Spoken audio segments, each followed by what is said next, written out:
জল খাবে? আচ্ছা দিচ্ছি, দাঁড়া। তো তোমরা তো শুনতেই পারলে আমার ছেলে কি বললো, জল খাবে। সারাদিন ওর এখন এটাই খাওয়ার, গরম যা পড়ে গেছে। তো দেখো গরমে সবাইকে আগেই বলে দিই গুড মর্নিং। সবাই কেমন আছো অবশ্যই জানিও কমেন্ট করে। তো মর্নিং বলবো না, আগের ব্লগেও বলেছিলাম, পুরো আফটারনুনের মতো হয়ে গেছে, এখন 8:30 বাজে। তো দেখো আমার অ্যালোভেরাগুলো শুকিয়ে যাচ্ছে, দুবেলায় আমি জল দিচ্ছি সকাল সন্ধে, তবুও শুকিয়ে যাচ্ছে। আর এদিকে দেখো অপরাজিতা ফুলের গাছে ইঞ্জিনিয়ারিং প্ল্যানে কিছু একটা করা হয়েছে, সেটা আমি পরে শেয়ার করব না, এই ব্লগেই শেয়ার করলাম হালকা করে। তো দেখো এইভাবে নিচে পাতা জড়িয়ে জড়িয়ে একটা খুঁটি দিয়ে তার উপরে না ওই টায়ার বেঁধে দেওয়া হয়েছে। তো গাছগুলো এইভাবে উঠে গিয়ে ওইখানে যখন জড়িয়ে জড়িয়ে যাবে না, নাকি প্রচণ্ড ফুল হবে। তো এটাও ইউটিউব থেকে দেখে করা। তো আমার ছেলে দেখো ওইদিকে আম পাড়ছে, ওইটা ধরে নাড়াচ্ছে, ওই গাছে আম দেখতে পাচ্ছে। তো 4টে আম ওখানে হয়েছে, খুব বেশি নয়, ওই দেখো দেখা যাচ্ছে। তো ও নাকি আম নেবে, ওইটা ধরে নাড়ালে আম পড়বে, সেই জন্য ও নাড়িয়ে যাচ্ছে ওইটা ওইভাবে। তো তারপরে আমি এইদিকে রান্নার জোগাড় করে ফেলেছিলাম, সকালে এক রাউন্ড রান্না হয়ে গেছে, আবার জোগাড় করতে হলো। রান্না হয়েছে, তারপরে এই দেখো শাক ভাজা হবে, আর এখানে টমেটো পেঁয়াজ আদা আছে, রসুন দিয়ে শাক ভাজা হবে পেঁয়াজ দিয়ে। আর ওখানে পটল কুমড়োর সবজি আছে, মাছ দিয়ে ঝোল হবে। সকালেও রান্না করেছিলাম, সেটা হলো ভেন্ডির তরকারি আর মাছের ঝাল। ওর বাবা চলে গেছে কাজে, সেটা খেয়ে আর নিয়ে। তো ভেন্ডির তরকারিটা আমি খাবো, আর শাকটা এখন করব লঙ্কা না দিয়ে। আর ভাত রয়েছে সকালের, আর ভাত হবে না, কিন্তু ওই দুটো তরকারি আবার হবে। দুটো তরকারি মানে শাকটা সেদ্ধ নয় ভাজা নয়, তার মাঝে মাঝে যেটা হয় সেটা হবে। সেদ্ধ আমার ছেলে খেতে পারে না, মানে খসখসে হয়ে যায় না, সেদ্ধ নয় সরি ভাজা খেতে পারে না। একটু রসটা নিয়ে ভাজলে খসখসে হয়ে যায় না, সেই জন্য। তো দেখো এরা হলো আমার ছেলের বন্ধু, বয়সে অনেক বড়, মানে আমার ছেলের এখন 2.5 বছর, এদের তো সবার 10-11 বয়স জিজ্ঞাসা করেছিলাম। তো এরা প্রত্যেক দিনই আমার ছেলের সঙ্গে খেলা করে, মানে এই যে লাল ড্রেস পরা ছেলেটা আমাদের ঘরের পাশে থাকে, তো তার বন্ধু এরা দুজন, ওরা আসে, এসে এরা এবারে এর সঙ্গে খেলা করে, এই হলো ব্যাপার। তো বন্ধুত্বের কোনো বয়স হয় না, খেলা করতে বাচ্চারা ভালোবাসে। তো ওদের সঙ্গে খেলা দেখছিলাম, খেলা করছিলাম আমিও। তারপরে দেখো খেলা করলে তো আর হবে না, মাছটা ভাজতে দিলাম, রান্না চাপাতে হবে, দেরি হচ্ছে, বাচ্চার এটা ওটা লেগেই থাকে, তবুও দেরি হয়ে যায়। মাছটা ভেজে নিচ্ছি, এরপরে তরকারিটা চাপিয়ে দেবো। তো মাছটা না আমি খুব বেশি ভাজি না, যেহেতু বাচ্চার যে সব মানে তরকারি হয়, তো এপিট ওপিট করেই তুলে নিই। তারপরে দেখো তেলের উপর জিরে ফোড়ন আর পেঁয়াজ দিয়ে তেজপাতা দিয়ে আমি সবজিগুলো দিয়ে কষিয়ে নিয়েছি। এদিকে আদা জিরে আর ধনে একসঙ্গে বেটে দিয়েছি, মানে চেষ্টা করি বেটে দেওয়ার, যেহেতু আমার ছেলে খায়। তো মা আমি একটু মানে ওর বিষয়ে সিকিওর বলতে পারো, যাই বলতে পারো। তো আমি বেটে দেওয়ার চেষ্টা করি, এগুলো বাটা দিলে টেস্টও ভালো হয়। তো গুঁড়োটা স্কিপ করার সবসময় চেষ্টা করি।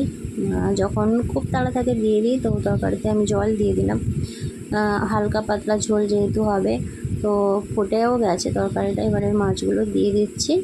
মাছগুলো দেওয়ার পরে গ্যাসটা কমিয়ে দেবো, কেন বলো তো, খুব বেশি তো জল দিইনি, তো জল না দেওয়ার কারণে টেনে নেবে। মাছগুলো একটু খুন্তি দিয়ে দেখো জলের মধ্যে দিয়ে দিচ্ছি, মানে ঝোলের মধ্যে চেপে দিচ্ছি, যাতে মাছটা ভালো সেদ্ধ হয়, আরও বাচ্চা খাবে।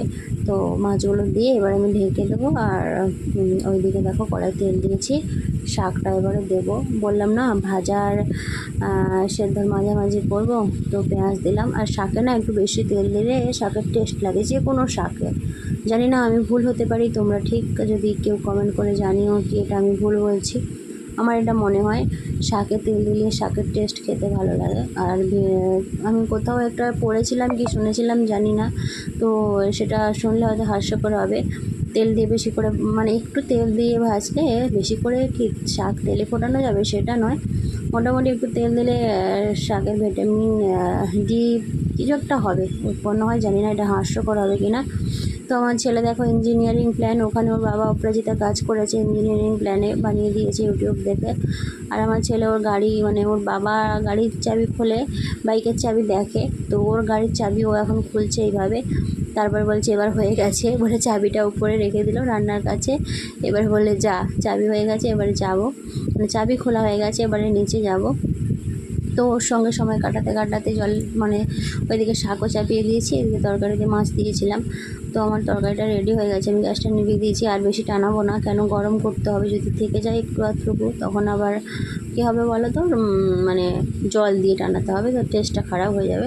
সেই জন্য আমি একটু ঝোলঝোলি রেখে দেবো, যদি থাকবে তো অবশ্যই, কেন 3 পিস মারতে আছে ওখানে, মা আর ছেড়ে খাবো, অতগুলো তো আর খাওয়া যাবে না।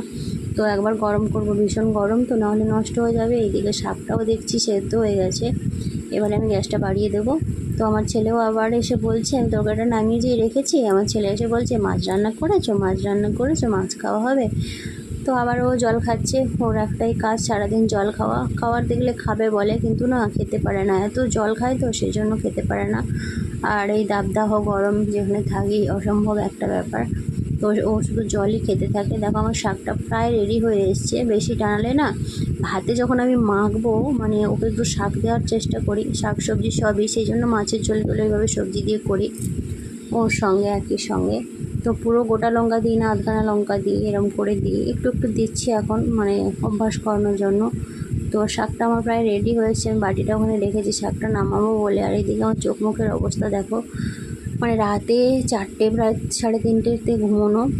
তো ইউটিউবে একে ওকে সাপোর্ট করতে হয়, লাইভে থাকতে হয়, নাহলে নিজের সাপোর্ট পাওয়া যায় না। সেই সব করে ছোটো বাচ্চার সামলে, তারপরে ওর বাবা আসে 2টোর দিকে, 2টো নয় 3টের দিকে। আগে ঘুমিয়ে পড়তাম, এখন তো প্রায় সারা রাতই না ঘুমিয়ে কেটে যায়।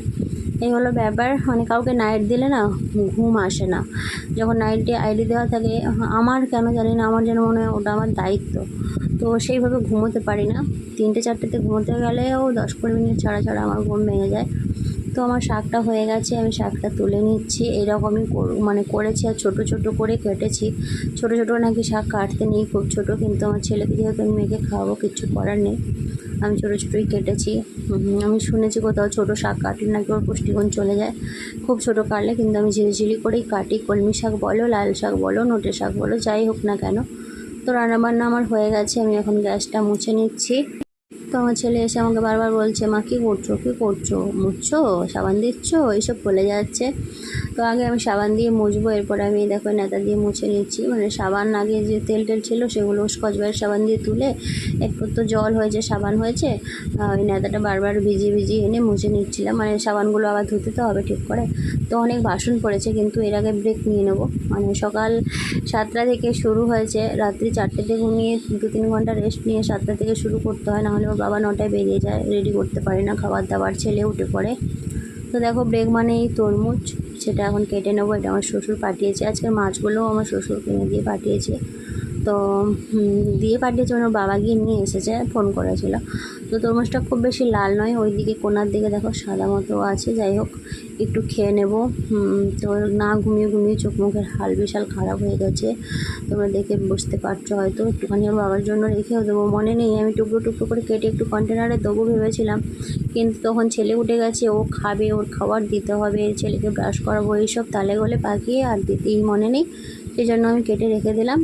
আর একটু আমি মা আর ছেলে মানে ছেলে খাবে কি না জানি না, ওকে একটা চামচ দেবো, যদি খেলতে 1-2 টুকরো মুখে দেয়, ছোটো করে একদম কেটে দেবো, খাবে বলে বিশ্বাস হয় না। তো দেখো চামচ দিয়েছি। আর একদম ওপরের অংশগুলো যেগুলো খুব মিষ্টি হয়, মানে ওপরের দিকে মিষ্টি হয় না তরমুজ কাটলে, তো ওইগুলো আমি ওকে মানে প্রথমে একটু কেটে ওইগুলোই ছোটো করে দিয়েছি। এক টুকরো মনে হয় গালে দিয়েছিল, তারপরে আর একদমই খাচ্ছে না, নিয়ে খেলা করছে, খালি বলছে এটা আমি খাবো, ওইটা আমি খাবো, আমি তরমুজ খাচ্ছি, এরকম বলে যাচ্ছে আর খেলা করে যাচ্ছে, কিন্তু মুখেও দিচ্ছে না, এইসব করছে। আর তারপরে ওই ফেলে দিচ্ছিলো সব নিয়ে, সেই জন্য আমি 2-4টে টুকরো প্লেটে রেখে আমি খেয়ে নিলাম। কারণ তরমুজ খাওয়া ভালো গরমে, আর পয়সা দিয়ে কেনা জিনিস নষ্ট করলে কেমন গায়ে লাগে। এবার ও খেলছিল, সবগুলো নিয়ে নিলেও তো কান্না করবে, সেই জন্য আমি কী করেছি বলো তো, 2-4টে রেখেছি ওর থালাতে, মানে প্লেটে। তো তারপরে দেখো বাসনগুলো আমার মাজা হয়ে গেছে, এরপরে মানে ব্রেক নেওয়ার পর বাসন মেজে নিয়েছি, সেটা শেয়ার করা হয়নি, সব কিছু তো শেয়ার করা সম্ভব নয়। এদিকে জল খুলে দিয়েছি, গামলির মধ্যে ছেলেকে বসিয়ে দেবো। তো চান করতে নামলে না অনেক সময় উঠতে চায় না, তো যেহেতু ও চান করে অনেক সময় উঠবে না, গামলির মধ্যে ওকে বসিয়ে আমি একটুখানি ঝাঁট দিয়ে দেবো। মানে সকালবেলায় ঝাঁট দেওয়া হয়েছে, মোছা হয়েছে সেই 6:30-7টার আগে, তারপরে তো রান্নাবান্না নিয়ে ব্যস্ত ছিলাম, দুবার রান্না হলো। আর ওকে বসে এই জামা কাপড় তুলে নিয়ে এলাম, আর আমার ছেলের 4 চাকার ওপরেই জামা কাপড়টা রেখে দিচ্ছি। শুনতে হাস্যকর লাগছে, কিন্তু ওর এটা 4 চাকায়, তো রেখে দিলাম, পরে পাঠ করবো। তারপরে দেখো আমার ছেলেকে খাইয়ে মানে শান থেকে তুলে খাইয়ে ঘুম পাড়িয়ে দিয়েছি। এদিকে পাখা রেখেছি, এদিকে জলের বোতল। কেন বলো তো, ও ওই 20 মিনিট আধা ঘন্টা ছাড়া ছাড়া উঠে ঘুম ঘুরে বসে বসে জল খায়, ভীষণ গরম লাগে তো তার জন্য। তো কারেন্টের অবস্থা খারাপ, সেই জন্য পাখাও রেখেছি। আর এবারে আমি করব ইঞ্জিনিয়ারিং প্ল্যান এখন, মানে আগে বাবা আর ছেলে করেছে, এবারে আমি করব। এই যে বালতিটা দেখতে পাচ্ছ, দরজাটা খুলবো, খুলে কী করবো বলো তো, মানে পুরো দরজাটা বন্ধ খোলা থাকলে কেমন একটা লজ্জা লাগে। আমার তো দরজা জানলা খুলে শুতেই মানে ঘুমাতে বা বিশ্রাম করতে লজ্জা লাগে। বিশ্রাম তো করবো না, ছেলের কাছে বসে থাকবো, কিন্তু তাও লজ্জা লাগে। তো সেই জন্য হালকা করে খুলে দিলাম, যাতে বাতাসটা মানে পাখার হাওয়াটাও একটু ঠান্ডা লাগে, এই হলো ব্যাপার। কি বলো তো, ঘরে এতই তাপ, পাখার হাওয়াও ভীষণ গরম। আর এই দেখো এইদিকে জানলা দিয়ে পুরো ঘরে রোদ্দুর। তো চলো টাটা, আজকের মতো এটুকুই। সবাই ভালো থেকো, সুস্থ থেকো।